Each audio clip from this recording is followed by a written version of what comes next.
The company inheritance goes to blood relatives only, not outsiders, aunt announced at Thanksgiving. The family nodded approvingly.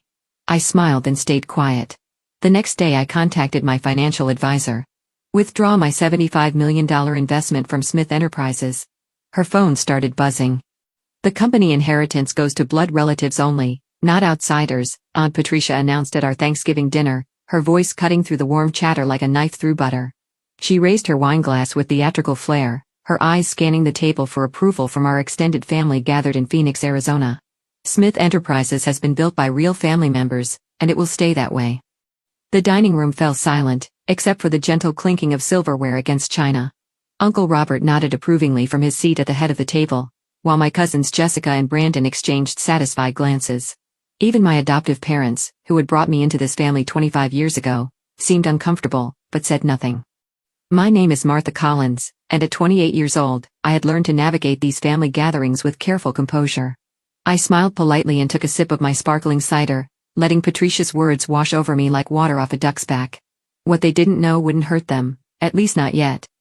I mean, we can't have just anyone thinking they're entitled to what we've worked so hard to build, Patricia continued, her gaze settling on me with barely concealed disdain. Some people need to understand their place in this family. I felt the familiar sting of exclusion, but I had grown accustomed to it over the years. Being adopted into the Smith family had always come with an asterisk, a constant reminder that I wasn't quite one of them, despite sharing their name and sitting at their table every holiday. Patricia makes an excellent point, chimed in my cousin Jessica, who worked as marketing director at Smith Enterprises. The company has thrived because we keep it in the family. We understand the business in ways that outsiders simply cannot. I nodded thoughtfully, as if considering the wisdom of her words. You're absolutely right, Jessica. Family loyalty is everything in business. What they couldn't see was the quiet confidence I carried, the secret knowledge that had been growing inside me for the past 5 years, like a seed waiting for the right moment to bloom. As I listened to their self-congratulatory speeches about bloodlines and belonging, I felt a calm satisfaction, knowing that their entire world was built on foundations far more fragile than they could ever imagine. The evening ended with Patricia's final proclamation. When the time comes to discuss inheritance and succession planning, we'll make sure everything goes to the right people, real family members who have earned their place. The drive home from Phoenix to my apartment in Scottsdale gave me time to reflect on the evening's events. Patricia's words echoed in my mind, but they no longer carried the power to wound me as they once had. Instead, they served as a reminder of how much had changed since my grandmother's passing 5 years ago. My maternal grandmother, Helen Morrison, had been the one person in my life who truly understood me. She had watched from the sidelines as the Smith family treated me like a perpetual guest rather than a daughter, and she had made her displeasure known in the most practical way possible, through her will. When grandmother Helen died, she left me her entire estate, $75 million accumulated through decades of shrewd investments in real estate and technology stocks. The inheritance had been a complete shock to everyone, including me. Helen had lived modestly, and no one suspected the true extent of her wealth. Use this wisely, Martha, her letter had said. You have a brilliant mind for business, and I trust you to make decisions that honor both your intelligence and your character. At 23, I had been overwhelmed by the responsibility and the opportunity. I could have bought a mansion, traveled the world, or lived lavishly for the rest of my life. Instead, I had made a decision that would prove far more satisfying in the long run. Smith Enterprises had been struggling at the time. The manufacturing company that Patricia's grandfather had founded was facing serious financial difficulties caught between rising costs and declining orders. The family had been desperately seeking investors, though they had been careful to keep their troubles quiet to maintain their social standing. I had approached my financial advisor, Douglas Whitman, with a proposal. I want to invest anonymously in Smith Enterprises, set up shell companies and legal trusts to hide my identity completely. Douglas had raised his eyebrows. That's a significant risk, Martha. Why would you want to help a company that might fail? Because sometimes the best investments are the ones that no one else believes in, I had replied, though my real motivation was far more complex. Through a carefully constructed network of holding companies and offshore trusts, I had invested the entire $75 million in Smith Enterprises. The injection of capital had saved the company from bankruptcy and allowed it to modernize its operations, expand its product line, and return to profitability. The family had celebrated their salvation, attributing it to their hard work and business acumen, rather than acknowledging the mysterious foreign investor who had appeared just when they needed it most. They had no idea that their savior was sitting at their Thanksgiving table, listening to them declare her unworthy of inheritance. The next morning, I sat in my home office, reviewing the quarterly reports that had arrived from Douglas' firm. The numbers told a story of remarkable success. Smith Enterprises had not only recovered from its near bankruptcy, but had grown into one of the most profitable manufacturing companies in the Southwest. My $75 million investment had grown to control 51% of the company's shares, making me the majority owner. I picked up my phone and dialed Douglas' direct line. "Good morning, Douglas. I hope you had a pleasant Thanksgiving." "Martha, yes. Thank you. I trust yours was enlightening?" Douglas had been managing my investments long enough to understand the family dynamics at play. "Very much so. In fact, I'm calling because I've made a decision about my Smith Enterprises holdings." There was a pause on the other end of the line. "Oh. What kind of decision?" "I want to begin the process of withdrawing my entire investment. All $75 million, plus accumulated returns." The silence stretched longer this time. "Martha, are you certain? That's going to create significant financial disruption for the company. They've become dependent on that capital." "I'm completely certain." "How quickly can we execute the withdrawal?" "Given the size of the investment and the legal structures we put in place, I'd estimate 30 to 60 days for a complete liquidation." "But Martha, this will likely force the company into bankruptcy. Is that really what you want?" I looked out my office window at the Arizona desert landscape, where saguaro cacti stood tall and resilient, despite the harsh environment. "Sometimes, Douglas, people need to learn that they can't build their success on the backs of people they claim don't belong." "I see. And what would you like me to do with the proceeds once we've liquidated?" "I've been researching competing companies in the manufacturing sector. There's a firm called Westpark Industries in Denver that's been looking for investment capital to expand operations. They've built their success on merit-based promotion and inclusive hiring practices. I think my money would be much better invested there." Douglas chuckled softly. "I have to admit, Martha, I've been wondering when you'd decide to make this move. I'll begin preparing the withdrawal documentation immediately." "Thank you, Douglas. And please make sure that when Smith Enterprises receives the withdrawal notice, they understand it's coming from their majority shareholder. I want them to know exactly who's been keeping their company afloat all these years." "Consider it done. I'll draft a letter that makes your ownership position crystal clear." After ending the call, I leaned back in my chair and smiled. Patricia and the family were about to learn a valuable lesson about the difference between being born into privilege and actually earning it. Their comfortable world of assumed inheritance and blood-based entitlement was about to crumble, and this time, I wouldn't be there to catch them when they fell. The emergency board meeting was called for the following Tuesday morning at 9 a.m. I knew about it before any of the family members did, thanks to the corporate governance documents that guaranteed my right as majority shareholder to attend all board meetings. Douglas had delivered the withdrawal notice the previous Friday afternoon, and the family had spent the weekend in frantic phone calls and desperate strategizing. I arrived at the Smith Enterprises headquarters building 30 minutes early, wearing my best navy blue business suit and carrying a leather portfolio containing copies of all the documentation proving my ownership stake. The receptionist, Kelly, greeted me with surprise. "Martha, I didn't expect to see you here today. Are you here to see someone?" "I'm here for the board meeting," I replied calmly. Kelly's confusion was evident.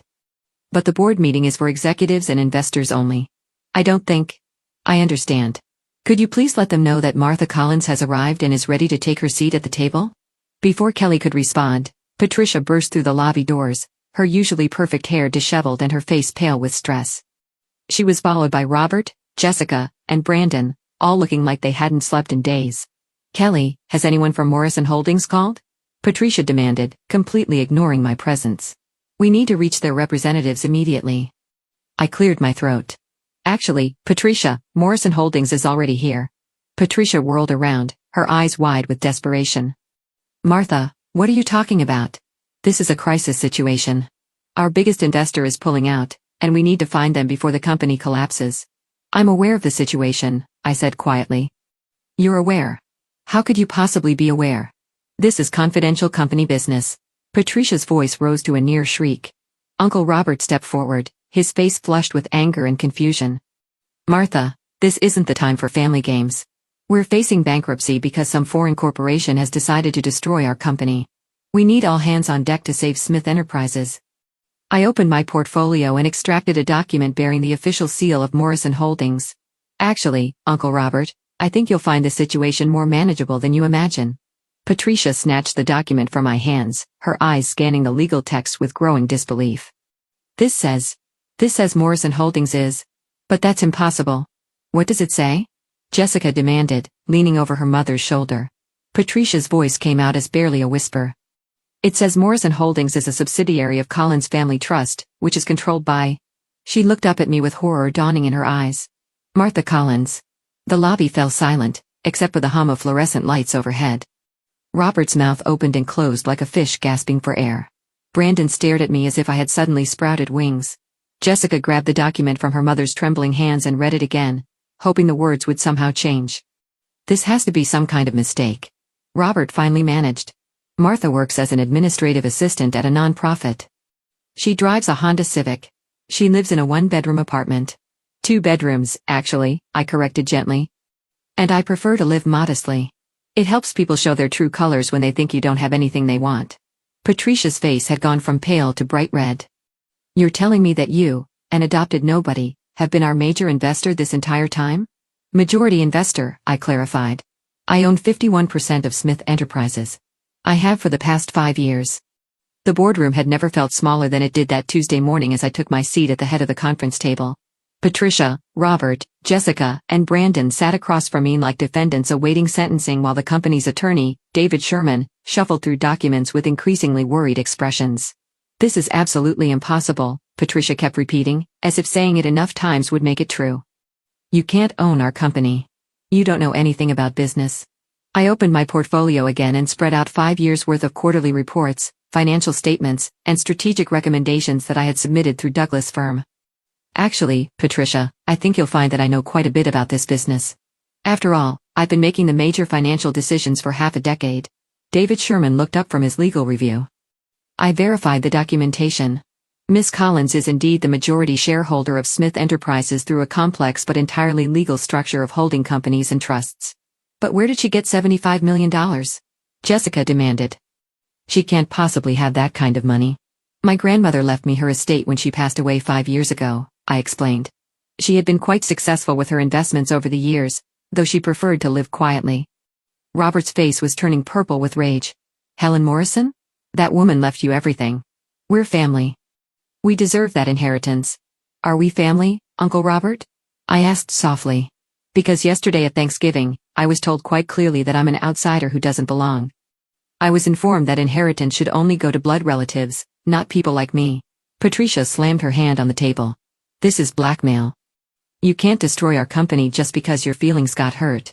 I'm not destroying anything, I replied calmly. I'm simply withdrawing my investment from a company whose leadership has made it clear that I'm not welcome. Surely you can understand that I'd prefer to invest my money with people who value my contributions. Brandon spoke up for the first time, his voice cracking with panic. But Martha, if you pull out, we'll lose everything. The company will go bankrupt. We'll all lose our jobs. That's unfortunate, I acknowledged. But according to yesterday's conversation, this company belongs to blood relatives only. I'm sure you'll find a way to manage without an outsider's money. The room fell silent as the full impact of the situation sank in. Smith Enterprises had been operating on borrowed time for years, propped up by my anonymous investment. Without that financial foundation, the company would collapse within weeks. David Sherman cleared his throat nervously. Ms. Collins, is there any possibility of negotiation? Perhaps we could restructure the ownership arrangement or... I'm afraid not, I interrupted. I've already identified a new investment opportunity that aligns better with my values. West Park Industries in Denver has an excellent reputation for treating all employees with respect and promoting based on merit rather than family connections. Patricia's eyes filled with tears of rage and desperation. You're destroying 3 generations of family legacy out of spite. I'm not destroying anything, Aunt Patricia. I'm simply choosing to invest my money with people who treat me as a valued partner rather than an unwelcome intruder. Isn't that what any smart businesswoman would do? The final documents were signed in Douglas' office the following Thursday afternoon. Patricia and Robert had spent the intervening days making increasingly desperate phone calls, trying to find alternative investors or convince me to reconsider. Their efforts had been unsuccessful, largely because word had spread through Phoenix's business community about their treatment of their own majority shareholder. No investor wants to work with people who don't even know who owns their company, Douglas had explained to me during one of our phone calls. It suggests a fundamental lack of competence and awareness. As I watched Douglas transfer my shares to West Park Industries, I felt a mixture of satisfaction and sadness. The satisfaction came from finally standing up for myself after years of polite acceptance of their contempt. The sadness came from realizing that my adoptive family had never truly seen me as one of them, despite 25 years of trying to earn their acceptance. The transfer is complete, Douglas announced, handing me a final set of documents. Westpark Industries now owns 51% of Smith Enterprises, and you own 20% of Westpark Industries. Your net worth has actually increased significantly through this transaction. I smiled at the irony. By trying to exclude me from their family business, Patricia and the others had actually made me wealthier and given me a stake in a much more successful company. My phone buzzed with a text message from Patricia. Please reconsider. We can work something out. Family means everything. I showed the message to Douglas, who shook his head in amazement. After everything they said, they still don't understand what they've lost. They understand perfectly, I replied. They just thought I'd never have the power to do anything about it. That evening, I received a call from James Morrison, the CEO of Westpark Industries. His voice was warm and professional, as he introduced himself and explained his company's vision for the future. Ms. Collins, I want you to know how excited we are to have you as a partner. Your investment will allow us to expand our operations significantly and create hundreds of new jobs. I'm looking forward to working with you, Mr. Morrison. I believe in investing in companies that value all their stakeholders. That's exactly the kind of partnership we want to build. In fact, I'd like to invite you to join our board of directors. Your business acumen and investment experience would be invaluable. After ending the call, I sat in my living room looking out at the Phoenix skyline, thinking about the journey that had brought me to this moment. 5 years ago, I had been a grieving granddaughter who inherited more money than she knew what to do with. Today, I was a successful businesswoman who had learned to value herself enough to walk away from people who didn't appreciate her worth. My phone rang again. This time it was Jessica, her voice barely audible through her tears. Martha, please. Mom's in the hospital. The stress of losing the company gave her a heart attack. Can't you find it in your heart to forgive us? I felt a pang of genuine sympathy for Patricia's medical condition, but I also knew that forgiveness and business were separate matters. I'm sorry to hear about your mother's health, Jessica. I hope she recovers quickly. But my investment decision isn't about forgiveness. It's about choosing to work with people who see me as a valuable partner rather than an unwelcome burden. The bankruptcy filing for Smith Enterprises made the front page of the Phoenix Business Journal 2 weeks later. The headline read, Family Manufacturing Dynasty Collapses After Alienating Majority Shareholder. The article detailed how the Smith family had unknowingly driven away their own financial backer through years of dismissive treatment. I read the article over my morning coffee, feeling a complex mixture of vindication and melancholy. The reporter had interviewed several business experts who used the Smith family's downfall as a cautionary tale about the importance of knowing who actually controls your company. This is one of the most preventable corporate disasters I've seen in 30 years, one analyst was quoted as saying. Basic due diligence would have revealed the ownership structure, but they were so focused on family politics that they ignored fundamental business realities. My phone had been ringing constantly with interview requests from business magazines and television programs. Everyone wanted to hear the story of the adopted daughter who had secretly owned the family company for 5 years. I had declined most of the requests, preferring to let my actions speak for themselves. Douglas called that morning with an update on the final dissolution of Smith Enterprises. The assets are being liquidated to pay creditors, he reported. Patricia and Robert will lose their executive salaries, their company cars, and their stock options. The family's financial situation is going to change dramatically. And the employees? I asked. Westpark Industries has offered positions to most of the skilled workers. They'll actually be better off in the long run, working for a company with stronger financial foundations and better management practices. I felt relieved knowing that innocent employees wouldn't suffer for their boss's mistakes. 6 months later, I stood in the boardroom of Westpark Industries in Denver, presenting my first quarterly report as a board member. The room was filled with people who valued expertise over bloodlines, merit over family connections. James Morrison listened intently to my analysis, taking notes and asking thoughtful questions about market trends and growth opportunities. Your insights have been invaluable, Martha, he said after my presentation. The Phoenix manufacturing facility is exceeding all our projections, and your recommendations for operational improvements have increased efficiency by 23%. As I drove back to my new home in Denver, a modest but comfortable house in a neighborhood where people knew me for my work rather than my family history, I reflected on how much my life had changed. I no longer had to endure holiday dinners filled with subtle insults and constant reminders of my outsider status. Instead, I spent my time with colleagues who appreciated my contributions and friends who valued my character over my bank account. My phone buzzed with a message from Patricia. Even months later, she occasionally tried to contact me, alternating between apologies and accusations. This message read, I hope you're happy now that you've destroyed everything our family built. I deleted the message without responding. Patricia still didn't understand that I hadn't destroyed anything. I had simply stopped propping up their illusion of success. They had built their company on borrowed money and borrowed time, thinking their family name was sufficient to guarantee prosperity. The truth was, I had given them 5 years of financial stability that they never would have had without my investment. If they had chosen to treat me as family instead of as an intruder, we all could have prospered together. Instead, they had chosen pride over profit, prejudice over partnership. Patricia and the rest of the Smith family faced complete financial ruin when my withdrawal of $75 million forced Smith Enterprises into immediate bankruptcy, resulting in the loss of their company, family estate, and lifetime financial security within 30 days. Their reputation in the business community was destroyed when word spread that they had alienated their own controlling shareholder through petty prejudice, making them unemployable and socially ostracized in their formerly prestigious circles. Patricia lost her country club memberships, luxury car and family home when creditors seized all assets to pay company debts, while other family members were forced to take minimum wage jobs after their executive positions disappeared with the company's collapse. The business press covered their downfall as a cautionary tale about family hubris and the importance of knowing who actually controls your company, ensuring their names would forever be associated with one of the most preventable corporate disasters in recent history. As I signed the final documents transferring my shares to Westpark Industries, I understood that sometimes the most elegant revenge is simply letting prejudiced people discover the true cost of their discrimination when it destroys everything they thought they owned. And I realized that my journey from excluded outsider to respected business leader had taught me that real family isn't defined by blood, but by how people choose to treat each other when they think no one is watching.